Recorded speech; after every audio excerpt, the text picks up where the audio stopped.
Ya, pada kesempatan pagi hari ini, saya akan mencoba membahas terkait dengan hasil dan beberapa penelitian yang telah kami lakukan ya, yaitu penelitian terkait potensi terapi tempe dalam manajemen diabetes mellitus gitu ya. Dan ini juga merupakan salah satu penelitian dari disertasi atau penelitian S3 saya. Nah, jadi apa yang akan saya sampaikan pada pagi hari ini, insya Allah saya akan menyampaikan terkait dengan latar belakang, lalu selanjutnya terkait dengan modifikasi tempe dan pengaruhnya terhadap nilai gizi. Lalu saya akan membahas terkait dengan tempe dan efeknya terhadap profil metabolik pada kondisi diabetes secara in vivo dan juga terhadap profil mikrobiota saluran cerna atau mikrobiom, dan yang terakhir adalah kesimpulan. Ya, jadi kenapa pada penelitian ini saya mengambil tema atau topik terkait dengan diabetes mellitus? Karena ini berdasarkan peta atlas yang dikeluarkan oleh International Diabetes Federations yang baru saja dikeluarkan. Ini melaporkan bahwa diabetes mellitus itu pada tahun 2019 itu telah mencapai 463 juta jiwa. Dan angka ini menariknya adalah angka ini itu melebihi dari proyeksi yang pertama kali disampaikan oleh WHO pada tahun 2003 ya, di mana 463 juta jiwa ini akan dicapai pada tahun 2030. Jadi tidak sampai 2030, 2019 saja ternyata prevalensi dari diabetes mellitus ini ternyata meningkat secara cepat gitu ya insidensinya. Nah, menariknya adalah negara-negara yang dikatakan negara berkembang gitu ya, secara ekonomi seperti Asia Tenggara ini diperkirakan akan meningkat hingga 74% gitu ya. Ya, ini sangat tinggi, disusul oleh Afrika Utara dan juga Middle East sebesar 96% dan Afrika sebesar 143%. Nah, tingginya angka diabetes mellitus ini 90 hingga 95%-nya ini disumbang oleh diabetes mellitus tipe 2 yang disebabkan akibat adanya resistensi insulin. Dan apabila tidak ditangani dengan baik, maka kita ketahui bahwa diabetes mellitus ini akan menyebabkan komplikasi, baik itu komplikasi mikro dan komplikasi makrovaskuler, contohnya penyakit stroke, gagal ginjal kronis, lalu ada penyakit jantung, dan juga ada glukoma yang berdampak terhadap kebutaan, lalu juga ada dampaknya terhadap amputasi dan lain sebagainya. Ini yang disebabkan karena tingginya kadar glukosa dalam darah atau kita sebut dengan hiperglikemia kronis ya. Dan menariknya adalah hiperglikemia ini bisa disebabkan karena adanya perubahan pada komposisi bakteri yang ada di dalam saluran cerna.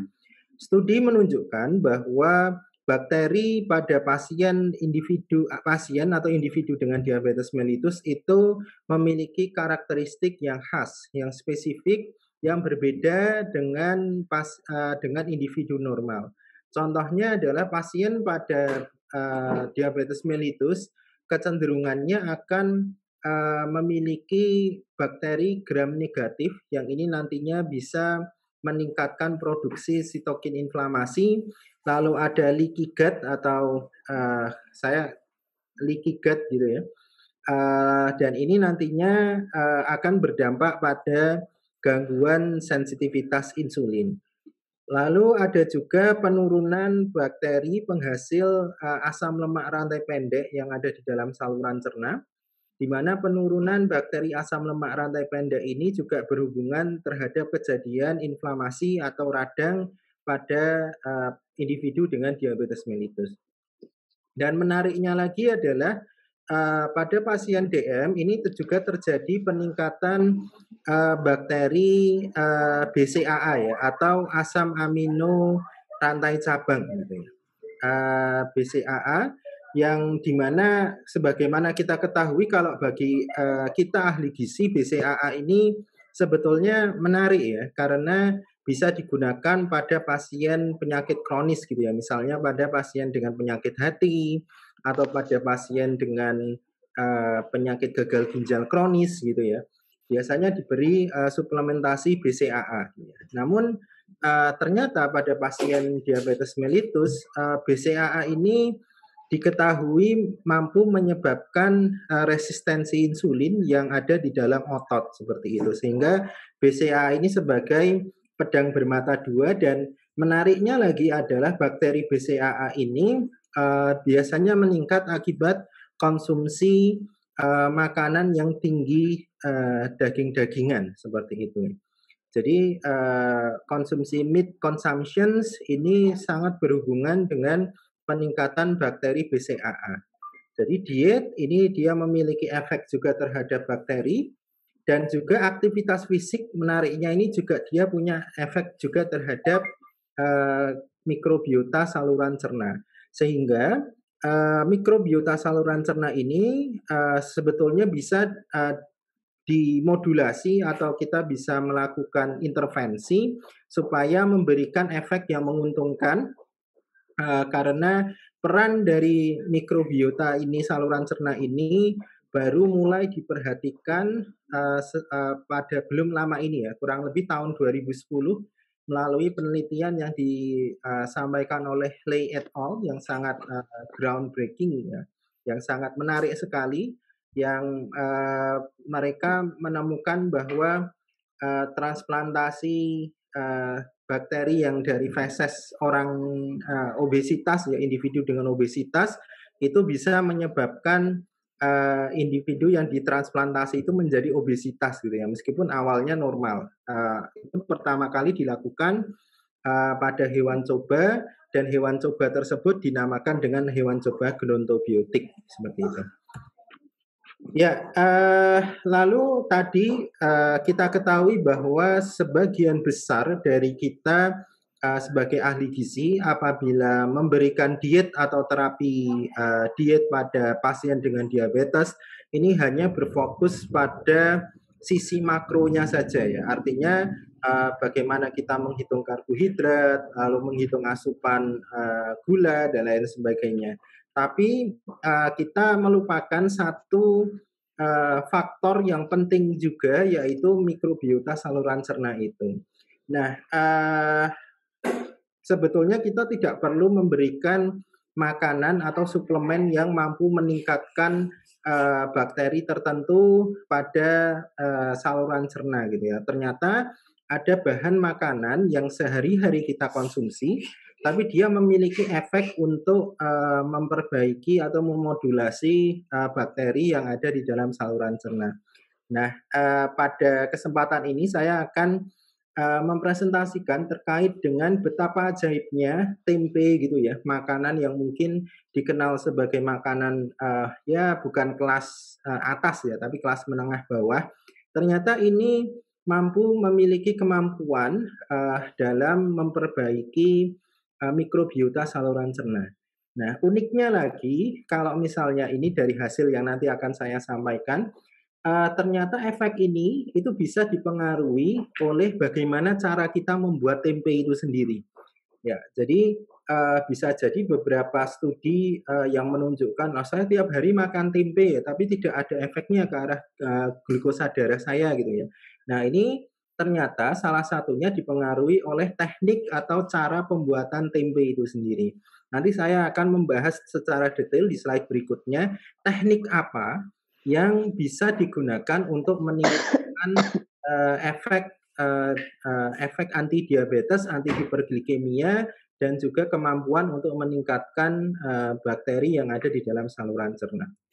Tekniknya sangat simpel, tidak membutuhkan alat yang berat gitu ya, alat yang bisa dilakukan di rumah tangga saja itu bisa, tapi memberikan efek yang sangat signifikan. gitu ya.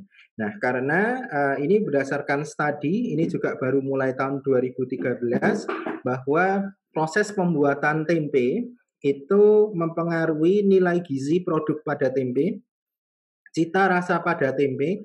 Jadi kan ada tempe yang rasanya kok kecut sekali ya, dan juga ada tempe yang rasanya itu pahit sekali gitu ya. Nah, itu apa?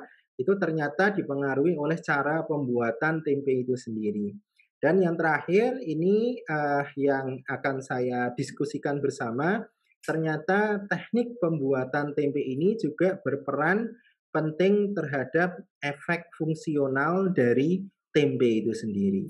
Ya, ya. Nah, saya akan mulai dari modifikasi tempe. Ya, ini adalah teknik pembuatan tempe yang biasanya dilakukan pada pengrajin tempe ya. Biasanya kedelai itu dibeli, lalu dicuci, dibersihkan, setelah itu nanti direndam selama kurang lebih 1 hingga 2 jam. Lalu setelah itu direbus selama 15 menit, diambil atau dikupas kulit arinya, setelah itu direndam lagi. Nah, ini yang unik gitu ya. Ada beberapa pengrajin tempe di Jogja itu yang mereka menggunakan istilahnya kecutan gitu ya. Ada yang hanya menggunakan air gitu ya. Nah, menariknya kalau hanya menggunakan air itu kenapa menggunakan air atau perendaman kedua ini fungsinya adalah untuk menurunkan pH dari kedelai. Jadi ketika pH itu kedelai itu sudah turun, lalu nanti ketika ditambahkan dengan ragi atau jamur gitu ya, maka dia nanti raginya itu akan tumbuh dengan baik seperti itu. Selain itu juga penurunan pH ini bermanfaat untuk mencegah perkembangan atau pertumbuhan dari bakteri patogen gitu ya. Nah, ini sehingga menghambat pertumbuhan bakteri patogen yang bisa menghambat pertumbuhan jamur seperti itu. Nah, beberapa pengrajin di luar negeri gitu ya, ini biasanya menggunakan kecutan dari asam laktat atau dari asam cuka. Di Indonesia sendiri, di Jogja itu beberapa menggunakan kecutan berupa air hasil dari rebusan kedelai yang pertama gitu ya. Jadi hasil air rebusan kedelai yang pertama itu tidak dibuang oleh pengrajin tempe, tapi dipakai untuk menurunkan pH. Biasanya penggunaannya kurang lebih 2,5% sampai 3% dari total volume air yang digunakan untuk merendam kedelai itu sendiri. Setelah itu direbus lagi selama 30 menit, dikeringkan, ditambahkan ragi, diperam selama atau diinkubasi di suhu ruang 2 sampai 3 hari.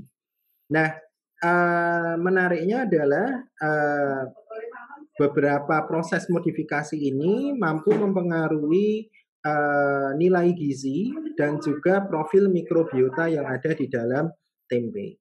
Nah, profil mikrobiota ini nantinya yang akan memberikan efek terhadap cita rasa pada tempe, selain itu juga terhadap efek kesehatan yang ditimbulkan.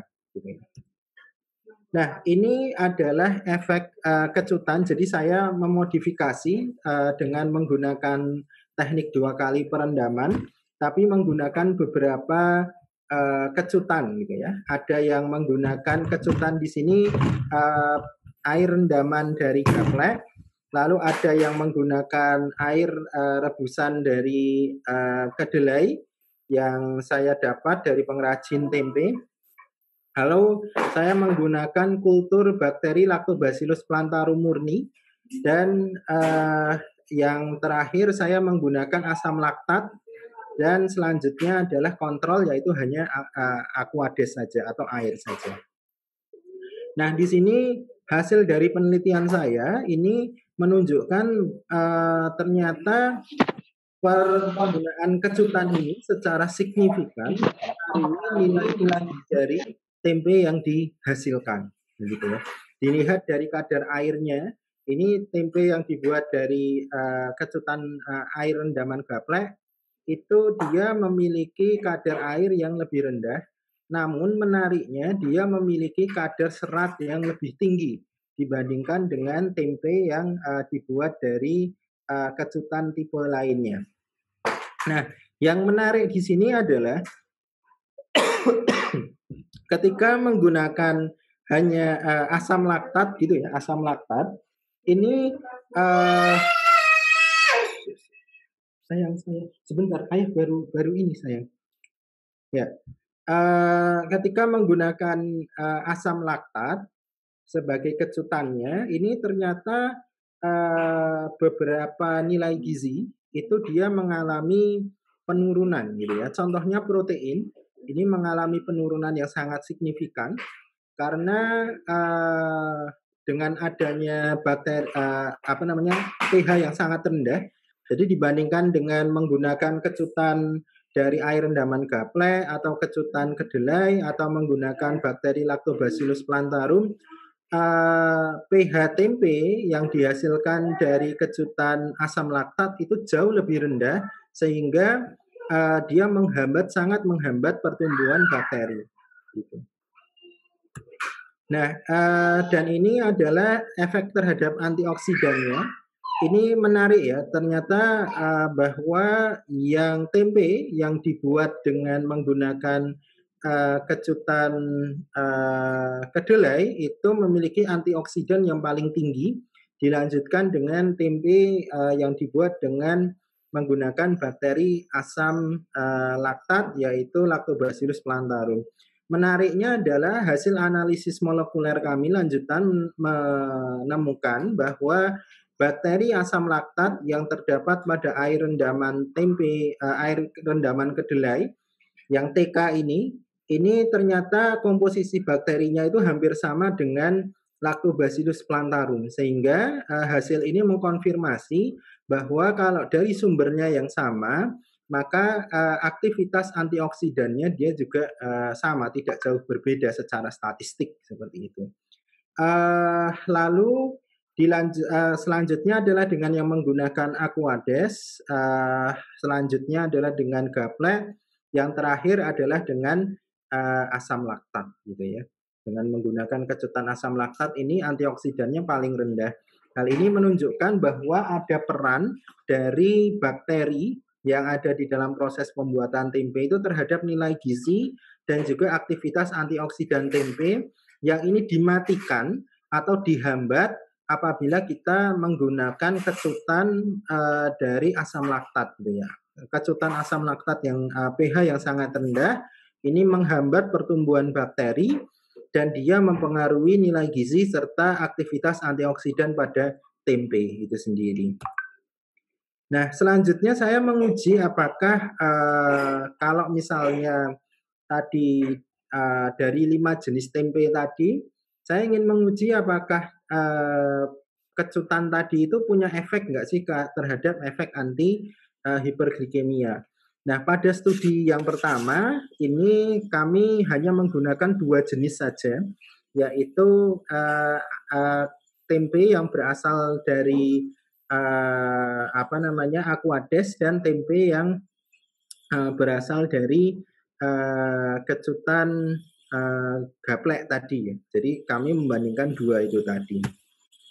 Nah, eksperimen kami melakukan secara in vivo ya. Jadi kami melakukan pada tikus Wistar jantan yang kami induksi diabetes mellitus dengan injeksi streptozotocin dan nikotinamid. Ini merepresentasikan diabetes mellitus tipe 1, tapi juga bisa merepresentasikan diabetes tipe 2 yang sudah kronis gitu ya. Di mana pada DM tipe 2 yang induksi DM dengan STZNA ini dia mampu menyebabkan hiperglikemia tapi tidak menunjukkan penurunan kadar insulin yang signifikan dibanding hanya dengan induksi STZ saja. Lalu variabel yang saya teliti antara lain di sini adalah serum glukosa darah puasa, insulin, profil lipid, dan beberapa ada asam lemak rantai pendek yang datanya saat ini sedang kami analisis, dan profil mikrobiota sekum, mohon maaf, yang ada di dalam saluran cerna. Tempenya ini menggantikan 15% dan 30% protein yang ada di dalam diet pada hewan coba menggunakan ain, kaseinnya kami ganti dengan tempe. Seperti itu. Nah, menariknya di sini adalah kalau kita lihat ya, tempe itu tempe yang dengan aquades tadi ya, tidak ditambah tidak ditambah bakteri kecutan atau bakteri. Di sini kami tidak menambah apa-apa, hanya aquades saja. Itu ternyata dia punya efek ke arah perbaikan glukosa darah. Jadi glukosa darahnya itu pada saat 5 hari pasca induksi itu bisa mencapai rata-rata sekitar 250. Lalu setelah di treatment selama kurang lebih 4 minggu, ini turun menjadi kurang lebih 170. Lalu ini pada dosis yang 15%, yang 30% penurunannya bisa menjadi lebih signifikan lagi ya dibanding dengan yang awal. Ini bisa kurang lebih rata-ratanya mencapai 120-an. Nah, menariknya di sini tempe G ini adalah tadi yang dibuat dengan menggunakan air rendaman gaplek, itu secara signifikan dia sangat turun dan yang tempe G30 ini menggantikan 30% protein yang ada di dalam diet. Ini juga sama, signifikannya lebih rendah dan keduanya ini menunjukkan angka yang menarik gitu ya, efek yang lebih baik dibandingkan dengan pada tempe biasa, tempe reguler gitu ya. Dan menariknya adalah dilihat dari kadar insulinnya, ini memang untuk kontrol DM awalnya itu tinggi, setelah itu turun. Menariknya adalah peningkatan kadar insulin yang signifikan itu kami temukan pada tempe gaplek yang menggantikan 15% dari diet gitu ya. Artinya tempe ini selain dia tidak hanya mampu menurunkan kadar glukosa, tapi dia juga bisa meningkatkan kadar insulin yang ada di dalam darah gitu. Nah, ini terhadap indeks resistensinya ini juga ternyata signifikan terjadi penurunan setelah disuplementasi tempe. Yang menariknya adalah di sini kalau kita lihat dari indeks beta ya, HOMA beta, ini ternyata tempe gaplek itu tadi ya, yang dibuat dengan kecutan gaplek, itu dia memiliki skor atau nilai yang tinggi gitu ya dibandingkan dengan pada kelompok kontrol. Hal ini menunjukkan bahwa modifikasi atau teknik cara pembuatan tempe itu yang sederhana tadi dia mampu memiliki efek anti hiperglikemia serta mampu meningkatkan sekresi insulin yang jauh lebih baik dibandingkan dengan tempe yang reguler yang biasa seperti itu. Berikut juga akibat perbaikan dari glukosa, maka profil lipid ini juga ikut membaik akibat suplementasi pada hewan coba yang diberikan tempe. Selanjutnya ini adalah terhadap mikrobiota saluran cerna. Menariknya adalah suplementasi ini dia mampu secara signifikan berpengaruh terhadap mikrobiota saluran cerna. Artinya individu yang mengkonsumsi tempe secara reguler gitu ya, maka dia akan terjadi bakteri yang ada di dalam saluran cernanya itu jauh lebih beragam, lebih banyak, lebih beragam dibandingkan dengan yang tidak mengkonsumsi tempe seperti itu. Dan di sini bisa kita lihat dari indeksnya ya, ini ada indeks Shannon dan indeks Simpson. Di sini kita bisa lihat bahwa pemberian suplementasi tempe itu dia mampu meningkatkan keragaman dari bakteri saluran cerna.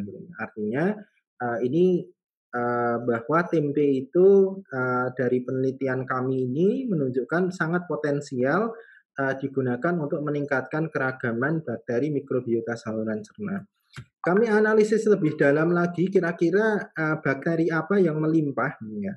Dan menariknya adalah ternyata pemberian tempe yang gaplek ya, ini meningkatkan bakteri Firmicutes yang jauh lebih baik dibandingkan dengan tempe yang reguler gitu ya. Dua-duanya sama meningkatkan, tapi kemampuannya untuk meningkatkan Firmicutes itu jauh atau bakteri gram positif ini jauh lebih baik dibandingkan dengan yang tempe biasa. Dan juga ada satu hal yang menarik di sini adalah Actinobacter. Ini juga dia meningkat secara signifikan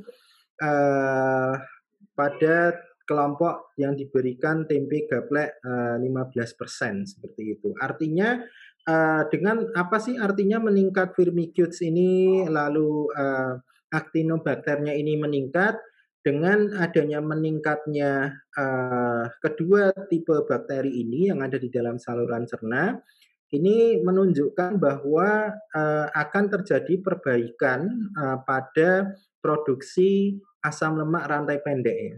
Yang ini nanti punya peranan besar dalam satu meningkatkan sekresi insulin juga dan juga sebagai agen anti inflamasi seperti itu. Jadi memang kalau kita lihat pada kondisi diabetes mellitus actinobacterianya ini sangat rendah ya, sangat rendah dan ketika diberikan suplementasi tempe bisa kita lihat bahwa actinobacternya meningkat secara signifikan.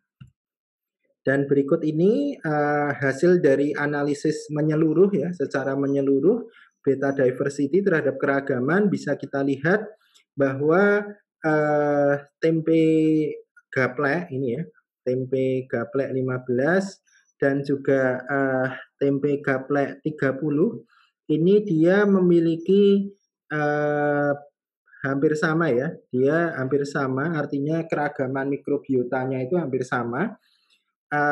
Sedangkan untuk tempe yang biasa atau reguler itu dia sama dengan kontrol maupun kontrol negatif seperti itu. Jadi apa yang bisa saya simpulkan dari hasil penelitian kami sementara ini yaitu satu proses pembuatan tempe itu secara signifikan mempengaruhi nilai gizi dan juga nilai apa namanya antioksidan yang ada di dalam produk tempe. Dan modifikasi tempe gitu ya, dalam sini saya menyebutnya tempe modifikasi memiliki kemampuan dalam meningkatkan sekresi insulin yang jauh lebih baik dibandingkan dengan tempe reguler. Dan aplikasi penambahan bakteri asam laktat pada proses pembuatan tempe ini memberikan efek antidiabetes dan antidysbiosis yang lebih menguntungkan dibanding dengan tanpa penambahan bakteri asam laktat. Terima kasih. Mungkin saya sampaikan. Saya kembalikan lagi kepada MC Mbak Dati. Terima kasih.